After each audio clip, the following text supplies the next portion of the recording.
Buenos días a todas las personas que estarán observando este video. Me permito compartir con ustedes que a través de esta presentación estaremos dando cumplimiento a la tarea correspondiente a la fase 2 de auditoría financiera. Somos del grupo 43 y estamos acompañados con la docente Joana Herrera Gómez.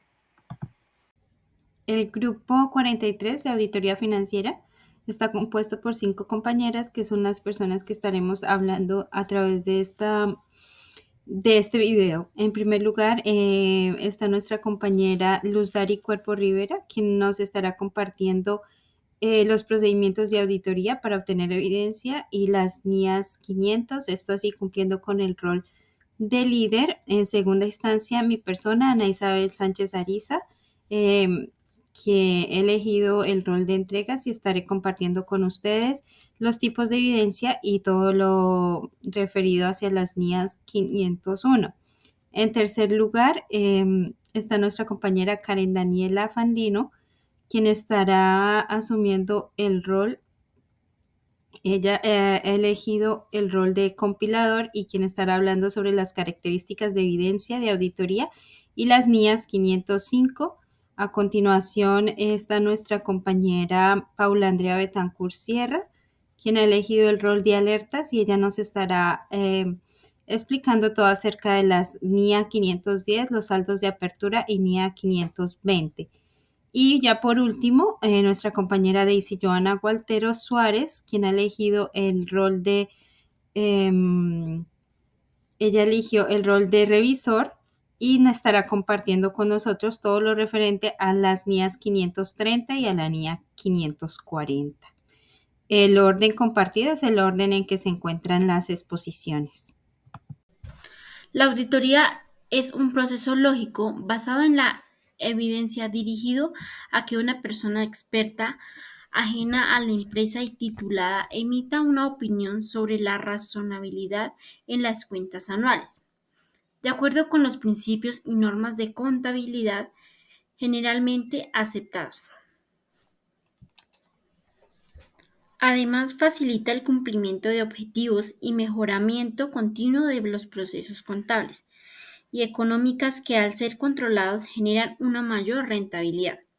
En cuanto a las auditorías externas, son instrumentos de control que permiten minimizar riesgos, proteger el patrimonio. Es así como en el presente trabajo se va a observar los diferentes procedimientos de las auditorías para la obtención de evidencia y la labor dentro de la empresa de los auditores internos y externos. Nuestra presentación consta de dos objetivos, uno principal y pues uno secundario que es conocido como específicos. Dentro del principal tenemos conocer los procedimientos de auditoría para lograr obtener evidencia suficiente que sustente la opinión del auditor. Y el secundario, pues realizar un análisis detallado de las normas y estándares de auditoría, como son las NIA o NIAS, para comprender los pasos necesarios en la obtención de evidencia, que será todo lo que se hablará a través de las diferentes diapositivas. A continuación se va a abarcar 6 temas muy importantes. El primero es hablar acerca del procedimiento de auditoría para obtener evidencia y la NIA 500. El segundo tema es tipo de evidencia de auditoría y NIA 501. El tercero son características de la evidencia de auditoría y la NIA 505. El cuarto es la NIA 510, encargados iniciales de auditoría. El quinto, saldos de apertura y NIA 520, procedimientos analíticos. Y por último, la NIA 530, muestreo de auditoría, y la NIA 540, auditoría de estimaciones contables. Procedimientos de auditoría para obtener evidencia. Son las acciones que realiza un auditor para obtener la evidencia suficiente y adecuada para que respalde su opinión sobre los estados financieros. Dentro de los procedimientos encontramos la inspección, la observación, la confirmación externa, la revisión analítica, recálculo, reejecución e indagación. Las fuentes de evidencia que utiliza la auditoría se encuentran los documentos internos, que se encuentran registros e informes de la empresa, documentos externos como informes certificados, proporcionados por los terceros, testimonios, observaciones y análisis de datos. La NIA 500 es la norma internacional de auditoría que establece los lineamientos sobre la evidencia de auditoría y su confiabilidad. Los objetivos principales de la NIA 500 son establecer los principios y procedimientos de la auditoría, proporcionar una guía para la evaluación de la evidencia y establecer los requisitos para la formación de una opinión sobre los estados financieros. Dentro del alcance de la NIA 500 encontramos que la NIA 500 como norma de auditoría se aplica a todos los estados financieros de las organizaciones, incluyendo las organizaciones sin fines de lucro y entidades gubernamentales. Los principios de la NIA 500 son la independencia, la objetividad, el profesionalismo y la evidencia. Los factores principales que afectan la evidencia son la fuente de evidencia, la confiabilidad y los procedimientos aplicados. Y dentro de los principales requisitos de la evidencia encontramos que sea suficiente y apropiada, evidencia fiable y la calidad de la información. Es de vital importancia aplicarla, ya que una auditoría bien sustentada depende de la evidencia, asegurando que las conclusiones del auditor sean fundamentales y objetivas en pro de la empresa. En la NIA 501 encontramos específicamente la evidencia de auditoría en respecto a las consideraciones específicas para partidas seleccionadas.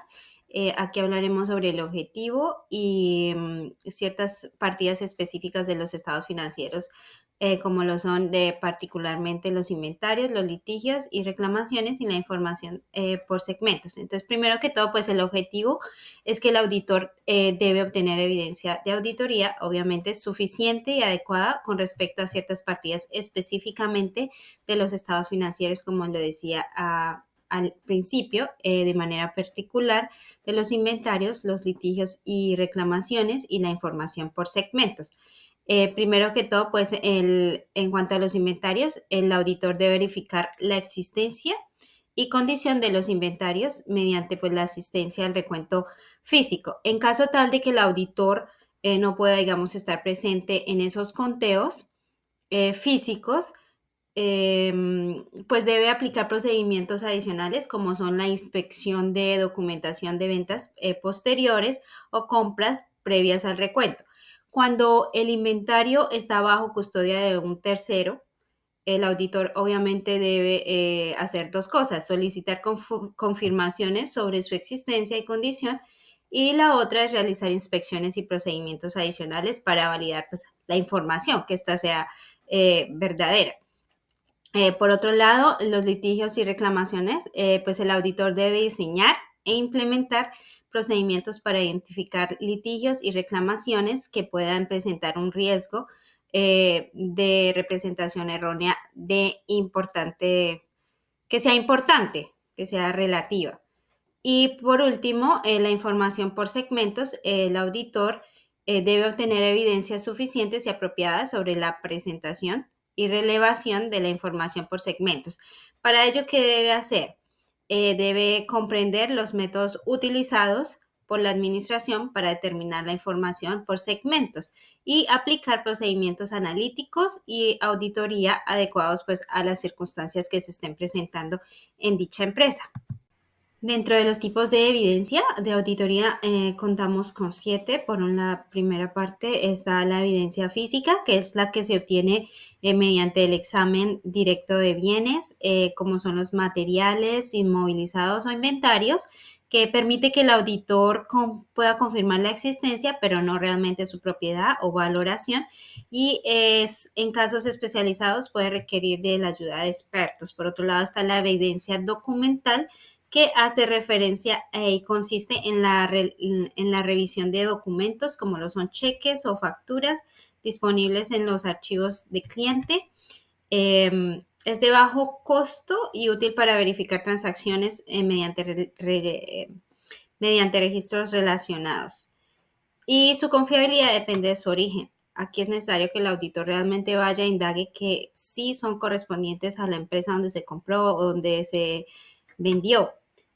Por otro lado, tenemos las confirmaciones, que estas consisten en respuestas brindadas por terceros a solicitudes del auditor, y son altamente confiables ya que se envían directamente al auditor, se utilizan para verificar la existencia de saldos o transacciones y son comunes en cualquier auditoría. Además, pues no requiere mucho tiempo para obtenerse.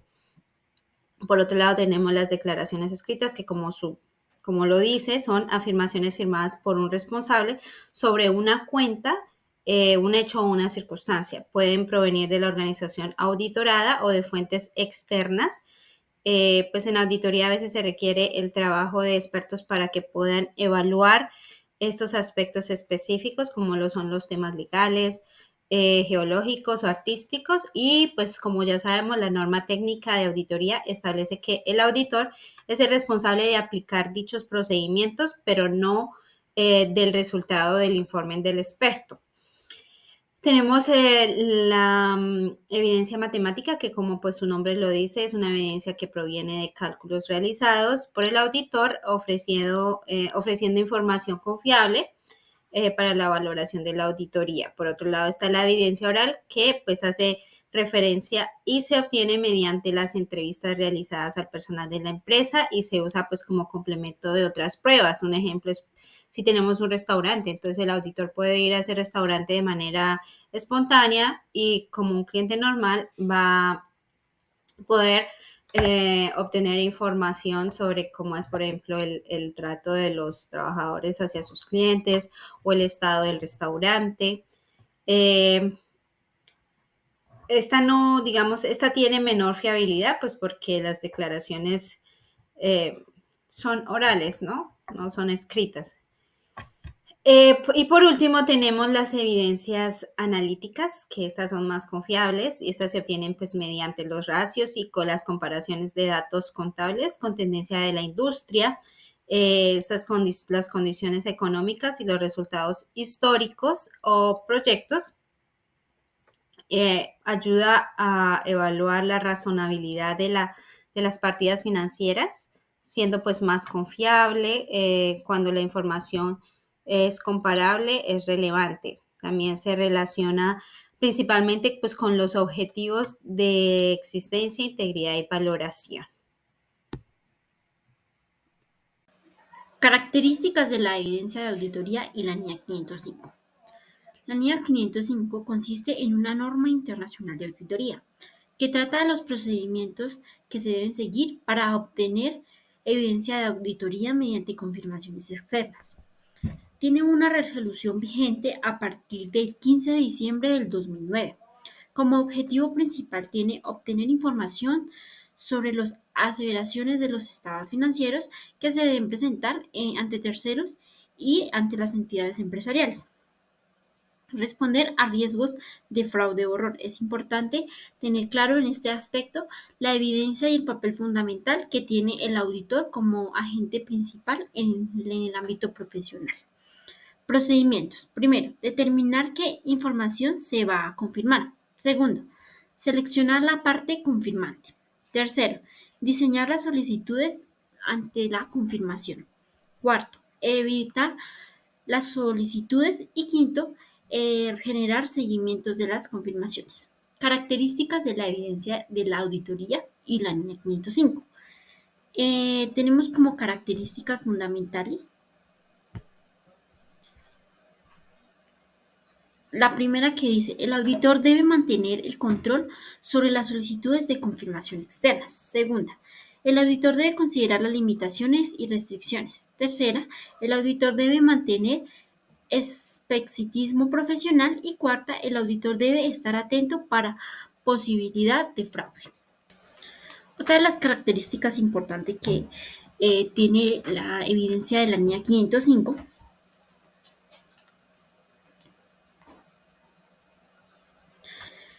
es la relevancia, ayuda al auditor a llevar conclusiones sobre los objetivos de la auditoría.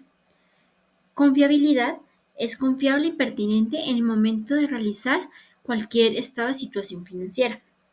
Complejidad o suficiencia, la prueba se debe llevar a cabo mediante cualidades y aspectos que permitan suma importancia ante el aspecto profesional. Adecuado, ser concreto y conciso en las decisiones que se debe tomar. Verídico, es importante generar una excelente facturación documentada de carácter externo, imparcial, no se inclina por una de las partes con el fin de ser subjetivo en todo momento. Y por último, se habla acerca de los resultados. La evidencia obtenida mediante confirmaciones externas puede ser más confiable que la generación mediante una entidad. El auditor puede responder a los riesgos significativos debido al fraude o error. Entonces es importante que como finalidad se pueda, digamos, llevar a cabo que las empresas o las entidades financieras no tengan acceso a fraudes o errores y que el auditor como agente profesional pueda ayudar a que todos estos aspectos no tengan ninguna complejidad ni afecten económica ni financieramente a una empresa. NIA 505 confirmaciones externas. La NIA 505 se enfoca en las confirmaciones externas como método de obtención de evidencia. Este proceso implica que el auditor solicite directamente información en terceros, como bancos o proveedores, para verificar la exactitud de los registros financieros proporcionados por la entidad. Alcance. Trata el empleo por parte del auditor de procedimientos de confirmación externa para obtener evidencia de auditoría de confirmación con los requisitos de la NIA 330 y la NIA 500. El objetivo. El auditor debe diseñar e implementar procedimientos de confirmación externa para obtener evidencia de la auditoría relevante y confiable. Requisitos.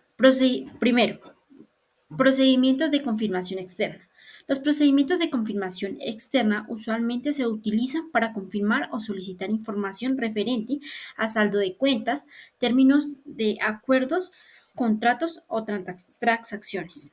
Segunda, la negativa de la administración a permitir que el auditor envíe una solicitud de confirmación. Cuando la administración se niega a permitir que el auditor envíe una confirmación externa, ésta deberá explicar sus razones. Por eso, de la misma manera, el auditor deberá evaluar las implicaciones que tiene la negativa de la administración para la evaluación de riesgos y de la auditoría. Tercero, resultados de los procedimientos de confirmación externa. Aunque se obtenga clara evidencia de la fuente externa, pueden alternar la confiabilidad de la evidencia, ya que puede existir interpretación alterna en la confiabilidad. Cuarto, confirmaciones negativas. Las confirmaciones negativas son menos persuasivas que las positivas. Por lo tanto, el auditor no deberá usarlas como único procedimiento sustantivo de auditoría para tratar un riesgo a nivel de aseveración, a menos que se haya evaluado el riesgo significativo como bajo y que se haya obtenido suficiente evidencia de lo que es la efectividad. Quinto, evaluación de la evidencia obtenida. Una vez implementados los procedimientos de confirmación externa, el auditor debe evaluar los riesgos y obtener relevantes en la confiabilidad. Si es necesario, la mayor evidencia de la auditoría. Entonces, el auditor puede clasificar los resultados dependiendo a la confirmación y la proporción de información solicitada respecto a lo confiable o no de las respuestas excepcionadas. Importancia. Proporciona evidencia más confiable que la generada. Aplicación para los estados financieros relevantes a cualquier empresa. Y tenemos unas claras excepciones, como es la incongruencia en los saldos, transacciones no reconocidas y errores en la información. NIA 510 encargados iniciales de auditoría, saldos de apertura y NIA 520 procedimientos analíticos. Un encargado de auditoría. El auditor debe obtener una comprensión clara de la entidad y su entorno de sistema de control interno. Esto incluye la identificación de riesgos significativos que pueden afectar la auditoría y la evaluación de la información financiera presentada por la entidad. Según la NIA 510, esta comprensión no solo ayuda al auditor a planificar auditorías de manera más efectiva, sino que también es crucial para establecer una base sólida sobre el cual realizar un trabajo de auditoría. La NIA 520 enfatiza la importancia de los procedimientos analíticos como herramientas claves del proceso de auditoría. Su correcta implementación no solo permite a los auditores identificar riesgos potenciales, sino que también contribuyen a una evaluación más profunda y comprensiva de la situación financiera de la entidad. En un entorno financiero en constante cambios, el uso efectivo de procedimientos analíticos se convierte en una práctica esencial para garantizar la fiabilidad de la información presentada. Relación entre la NIA 510 y la NIA 520.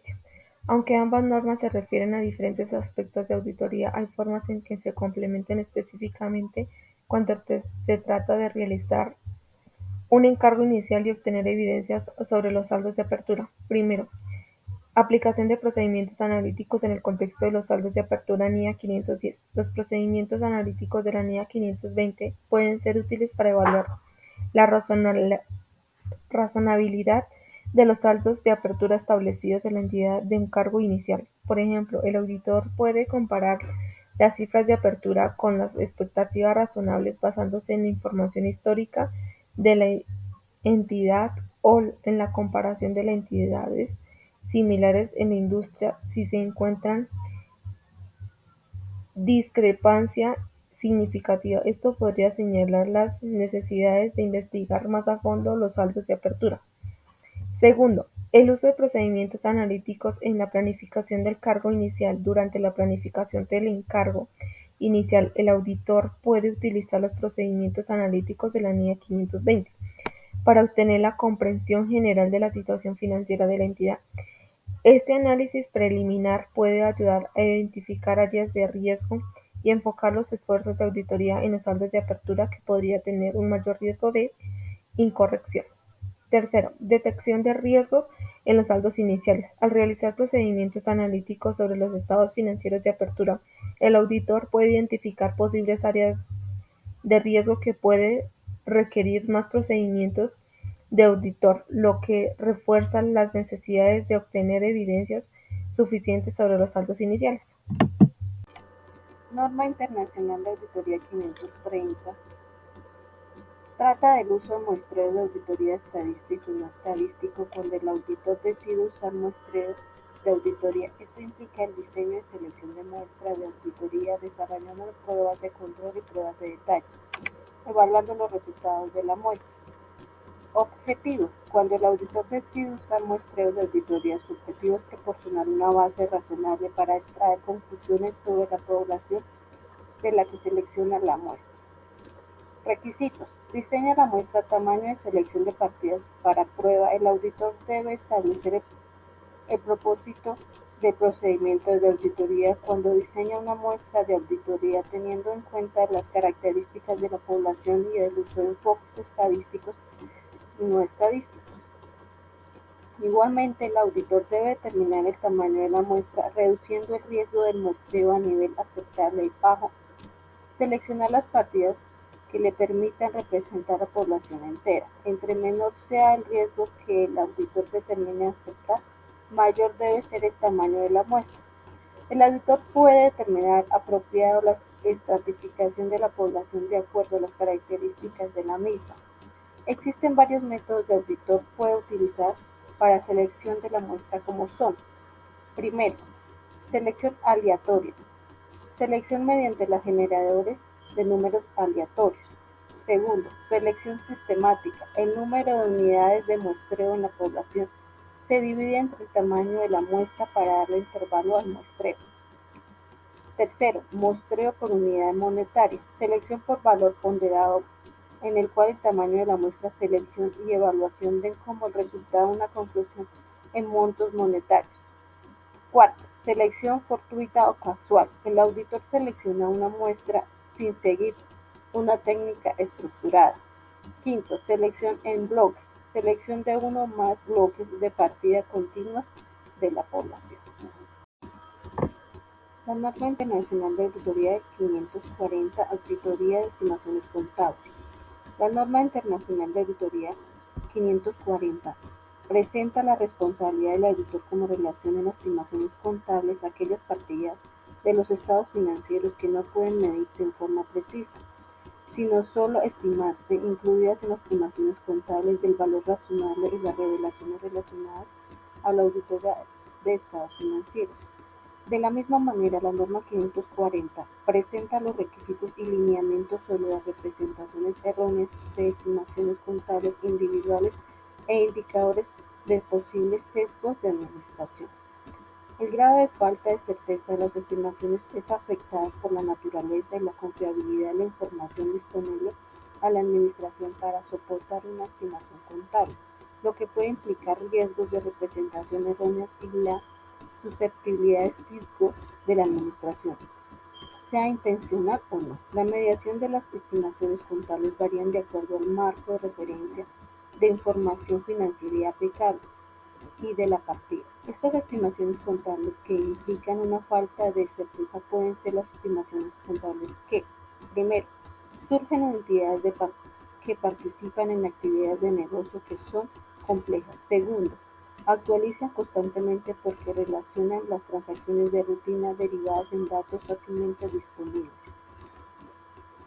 Tercero, relativas al resultado de litigios. Y cuarto, estimaciones para lo que se usa un modelo de mediación especializado. Conclusión. Para finalizar, pudimos concluir el desarrollo de la investigación. Se logra conocer los conceptos, objetivos y etapas de la auditoría financiera para el ejercicio profesional, así como los procedimientos de auditoría para la obtención de las evidencias de auditoría, con el objetivo de proporcionar al estudiante técnicas para el desarrollar auditorías financieras que permitan sustentar su opinión profesional a través del diseño y aplicación de los procedimientos de la auditoría en la planeación, ejecución y emisión de informes, así como la aplicación de normatividad legal y profesional que regule el ejercicio de revisoría fiscal en Colombia. De la misma manera, se puede decir que la auditoría financiera pretende los siguientes objetivos, como se cumplió en el anterior trabajo: expresar una opinión sobre los estados financieros o cifras financieras están preparados en todos los aspectos significativos de conformidad con el marco de la información financiera o marco legal aplicable y si se encuentran libres de errores materiales, ya que se puede generar un fraude o error como se presentó en alguna de las líneas anteriores descritas. Por último, se habla acerca de la evaluación del control interno y financiero que expresa un determinado concepto.